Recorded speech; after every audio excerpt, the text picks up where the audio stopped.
Guys, good evening yun. Siyempre, magte-test pero na naman tayo ng isang airsoft rifle. Na-installan natin ang ASS MOSFET. So, dun muna tayo sa set nito. Ang upgrade nito is S-long, halos S-long lahat to nozzle, piston head, cylinder. Then sa gears, ang gamit nating gears is SHS 13:1 with delayer din ng S-long syempre para walang misspeed. Then ang gamit nating motor is GNG Titan. Ang spring nito is yan, SP140. So pakita ko sa inyo guys yung putok niya. So doon muna tayo sa semi. Yan. Tignan nyo guys yung trigger response. Ay sorry. Napaka-responsive mo. Then eto na yung full automatic niya. Full auto. Grabe. Bilis.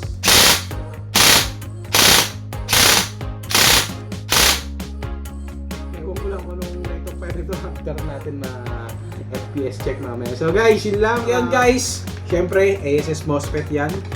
Full auto. Sa mga naghahanap guys, meron pa tayong ilang pirasong available.